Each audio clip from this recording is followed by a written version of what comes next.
Imagine waking up every single day to a life of torment. You have no home, no family, no freedom. You are forced to do backbreaking work from dawn till dusk. Your body is bruised, beaten, and used as nothing more than a tool. You're treated like a piece of property, bought and sold at your master's whim. Escape? A fantasy. Freedom? An impossibility. This was the daily reality for millions of people in the Roman Empire. Ancient Rome, one of the greatest and most powerful civilizations in human history, built its empire on the backs of slaves. Their stories are hidden in the shadows of Rome's triumphs. But today, we're pulling back that veil. In this video, we're diving deep into the shocking and brutal lives of Roman slaves. Who were these slaves? What kinds of horrors did they endure? How did they live under such unimaginable conditions? And perhaps most importantly, did they ever fight for their freedom? Stick with us until the end, because the full story of Roman slavery is darker and more complex than you might ever have imagined. 1. The origins of slavery in Rome. Roman slavery was vast and varied, with people from every corner of the empire being captured or born into servitude.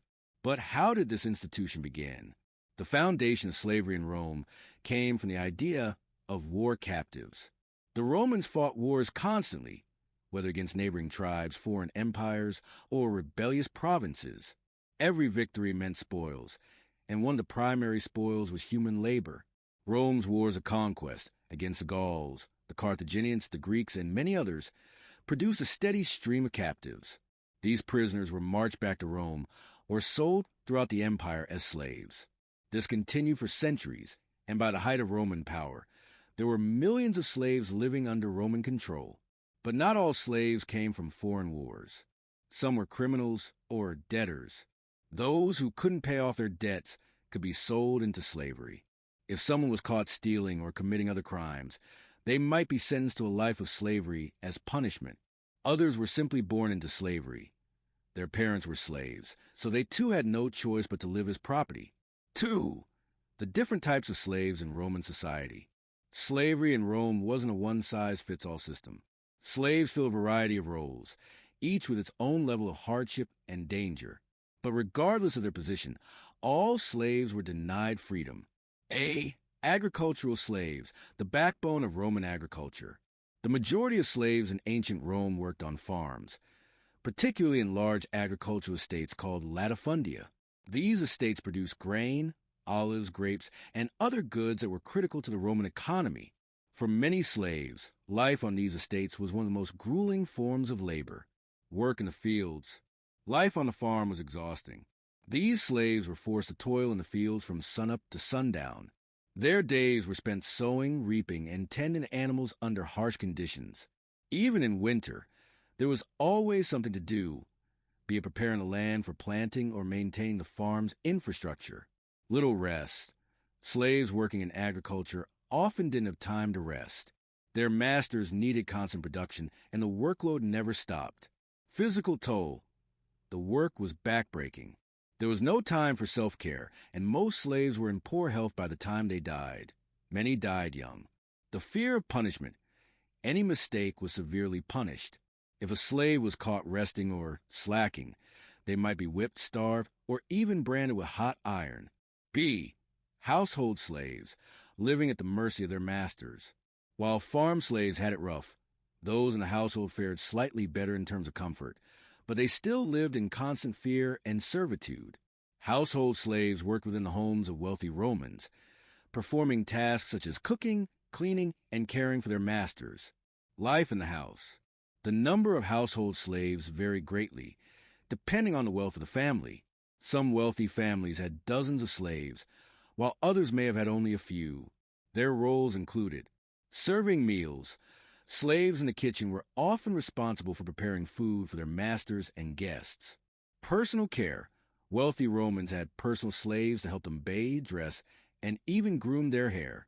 Child care.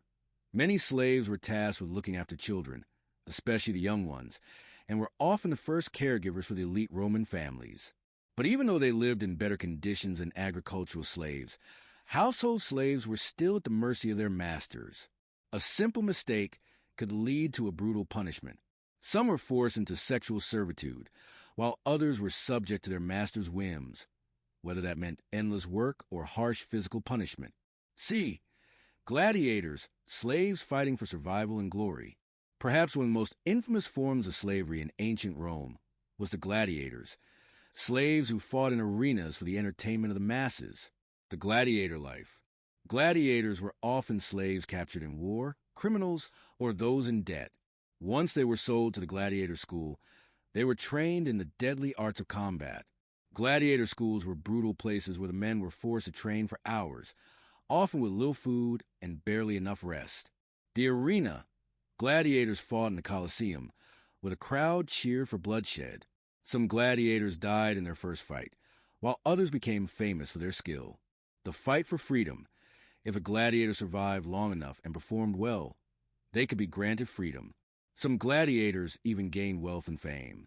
But the chance of this happening was slim, as most gladiators fought to death, either in duels with other slaves or in battles against wild animals. The life of a gladiator was defined by violence. While few earned their freedom and respect, most died young, used as tools for the amusement of the masses. D. Slaves and mines, the deadliest job.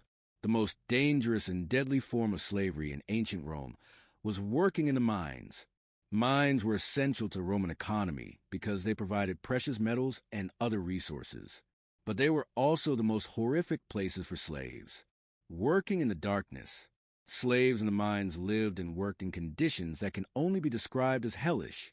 They were forced to work long hours in complete darkness, digging for metals like silver, gold, and iron.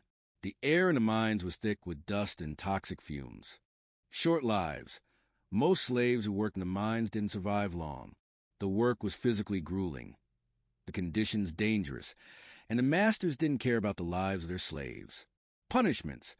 Slaves in the mines were treated like expendable tools. If they didn't work fast enough or made a mistake, they were punished severely. This included beating, starvation, or even execution. 3. Punishment and control, life under the whip. Roman slaves lived under constant fear of punishment.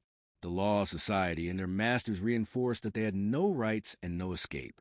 Roman law allowed masters to do anything to their slaves without legal consequences. A. Whips, chains, and punishments.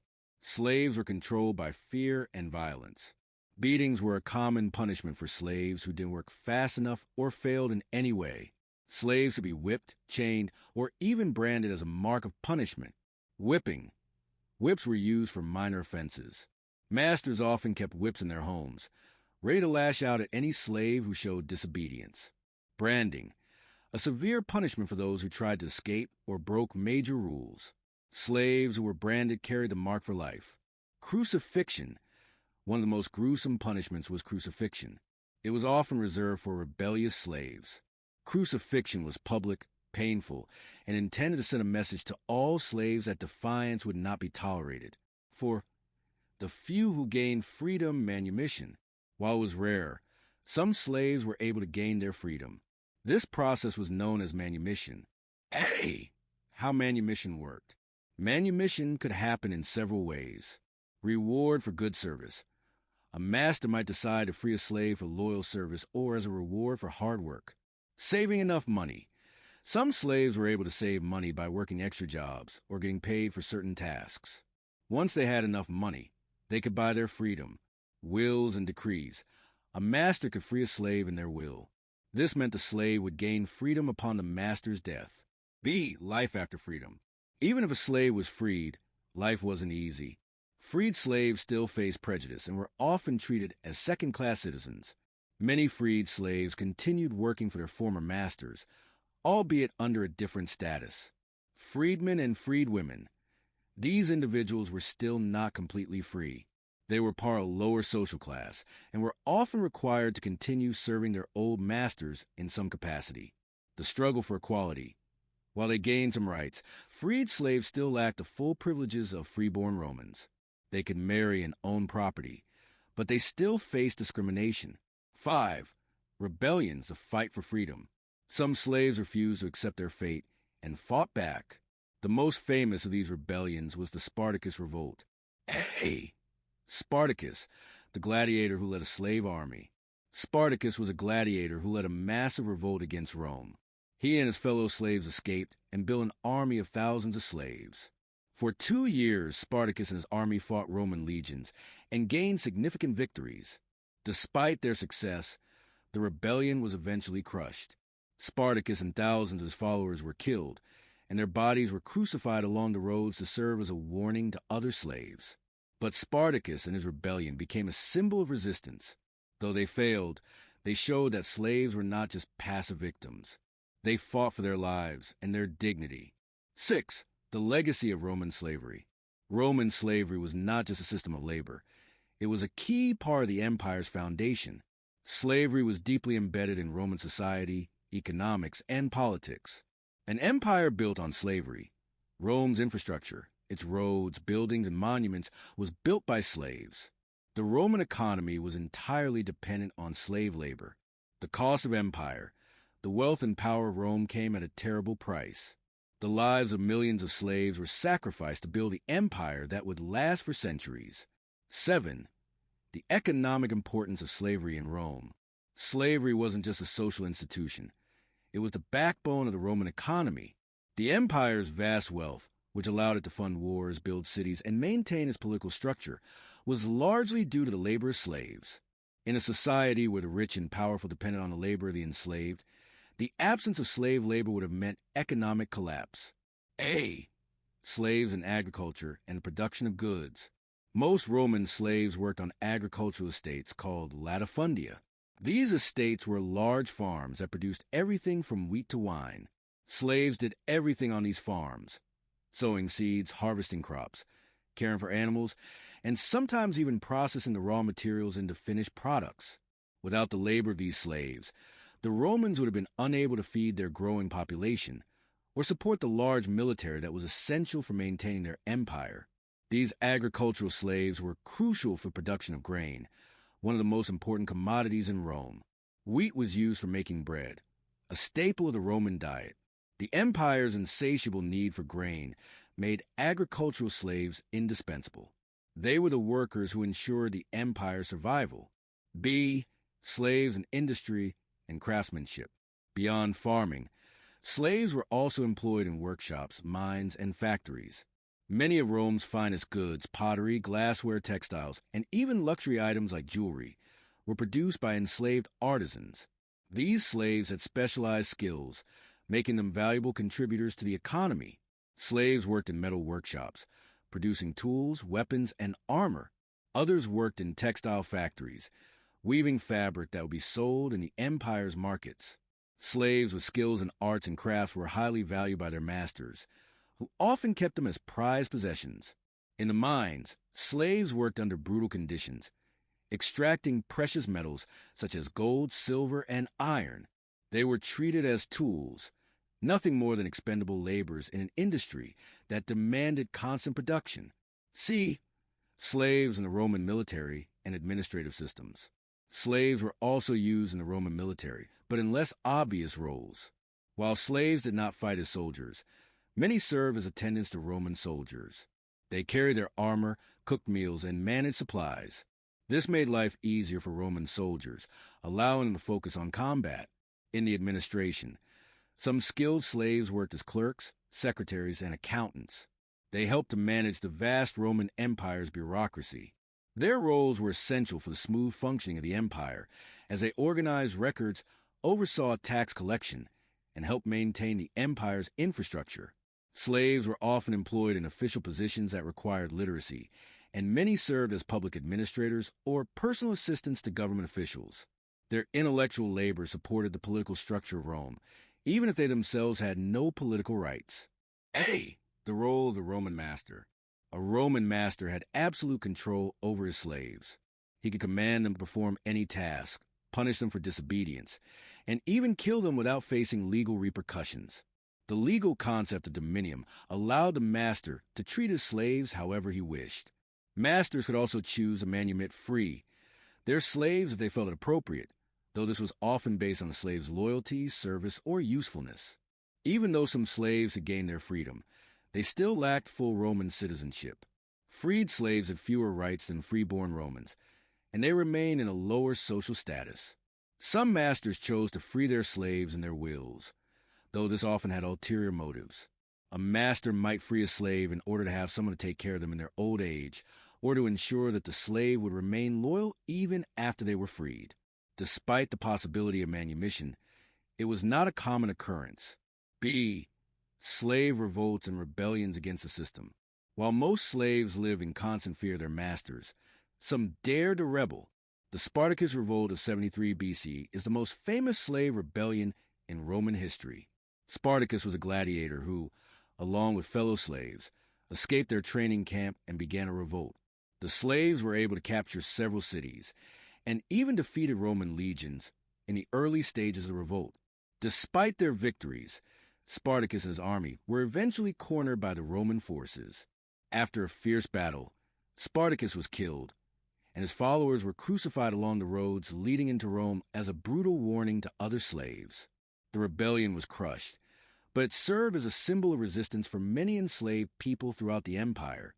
There were other slave uprisings, especially in regions like Sicily, where slave labor was particularly harsh. Though most of these revolts were eventually suppressed, they demonstrated the resilience and desire for freedom among slaves. 9.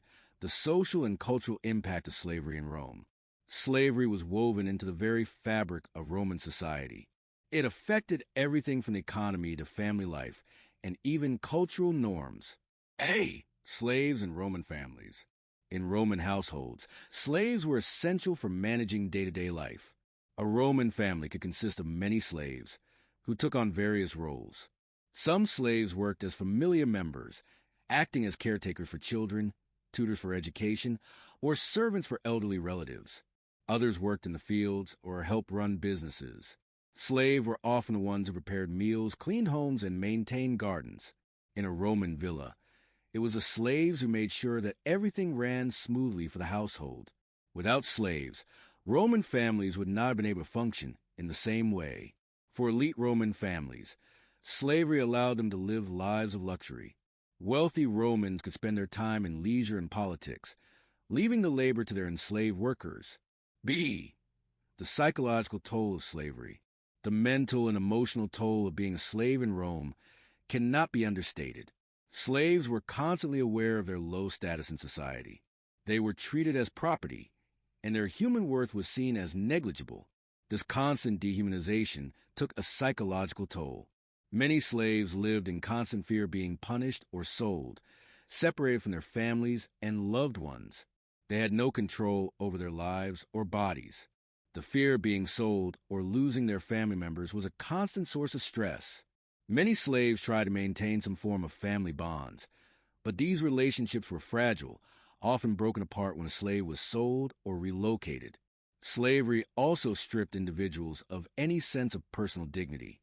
Even skilled workers were denied the satisfaction of their labor, as their work was done to benefit someone else's wealth, not their own. This sense of dispossession and powerlessness led many slaves to resist in small ways, whether through work slowdown, sabotage, or escape attempts. 10. Religion and slavery in ancient Rome. Religion played a significant role in Roman society, and also influenced how slaves were viewed and treated. The Romans believed in a variety of gods and deities, but their gods didn't offer any direct protection to slaves. In fact, many slaves were required to practice the religion of their masters. A. Religious practices in slaves' lives. Some slaves worked as priests or attendants in religious rituals. These religious slaves often enjoyed more privileges and better treatment than those working in other sectors. However, the gods were seen as a reflection of Roman authority, and slaves were expected to worship in the same way that their masters did. Despite their lack of rights, slaves were still part of Roman religious life. In some cases, slaves could even participate in public religious festivals, although they remained in the background of society. B. Slaves in the afterlife.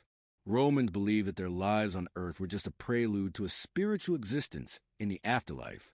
For the slaves, however, the afterlife offered little in the way of hope for freedom. Roman society was stratified. Freeborn citizens, soldiers, and elites were the ones who could expect an afterlife filled with reward.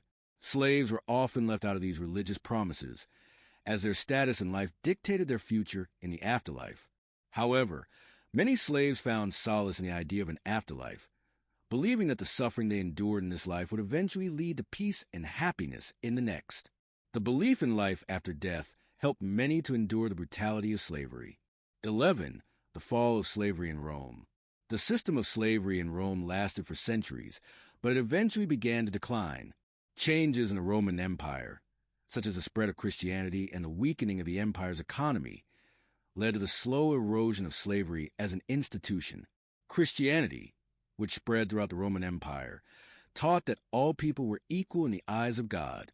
This message eventually reached the Roman elites, and over time, it began to influence Roman views on slavery. By the time of the fall of the Western Roman Empire in the 5th century, the economy had weakened, and the institution of slavery was less central to the Roman way of life. But the legacy of slavery in Rome continued to affect the world long after the empire's fall.